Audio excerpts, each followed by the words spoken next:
Hey everyone, Gil at CloseCallSports.com. Here is a potential obstruction play. Take care of it himself, and now Shoemaker had to leap over the bag and over Kirilloff's leg. Been an interesting last 5 minutes for Shoemaker.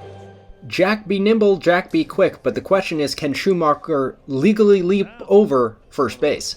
The rule about obstruction states that it is obstruction if a fielder who is not in the possession of the ball and not in the act of fielding the ball impedes the progress of any runner. Kirilloff has the ball and Shoemaker's going to cover first base like it's going to be thrown to him, but Kirilloff doesn't throw it to him. Therefore, Shoemaker is not in the act of fielding the ball or taking a throw and is the odd man out in this play. Does that cause an obstruction with Wilkerson, the runner, the Orioles runner coming down from first base? Because it does look like Wilkerson does modify his steps as he arrives at first base, which could suggest that there was an impeding act. Clearly, Brandon Hyde wants the umpires to discuss it. Kirilloff's foot was on the bag before Wilkerson got there, but now all four umpires are going to discuss whether Shoemaker may have impeded Wilkerson's path to the base.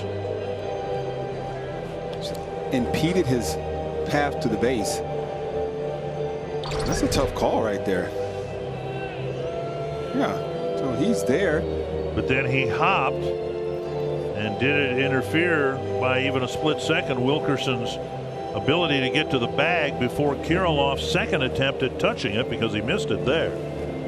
No, he could have kept going fast. I mean, through the bag and ran up Shoemaker's back. I mean, wouldn't have been good, but Shoemaker didn't make him stop.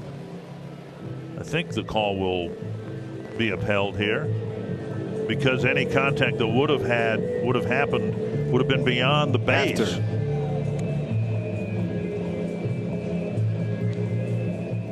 That's Sue Nelson, 22-year organist for the Twins' rendition of Summer Samba. Well done, Sue. Back to the task at hand. On real-time view of this, I have to admit I did not see any obstruction. But upon watching the replay, things got a lot closer. The rule is on impeding the runner, and I was looking at Wilkerson to see if he was impeded. And yeah, Wilkerson slowed down and sort of stuttered, stepped, and danced around and changed his stride, so there was something there. But the question is, which fielder impeded Wilkerson? Because there are two fielders at first base. He's trying to avoid a collision with someone at first base, but was it Shoemaker or Kirilloff? And if it's Kirilloff, the thing with him is, he has the ball. He is allowed to be there and make a play. So if Kirilloff is not the one who's illegally obstructing him, then it must be Shoemaker. But can I really parse that to say that it was Shoemaker that caused the runner to change his stride as opposed to Kirilloff, who is legally allowed to be there? And the answer is, I'm not good enough to know. I really don't. And the philosophy on this sometimes is, if it's a 50-50 call like this, the benefit of the doubt should go to the team that did not break the rules, potentially. And in this case, the team that potentially did break the rules is Minnesota. And what gets me as we watch the replays is, look at Kirilloff at the first baseman. He tries to touch first base, but Shoemaker's in the way. So Shoemaker really obstructs his own teammate more than he does the runner, but nonetheless, I digress. If you look at Kirilloff, he tries to jab first base with the left foot. Shoemaker gets in the way, so he can't. And then he goes back and does it again, and by that time, it's such a close play at first base that, is there obstruction?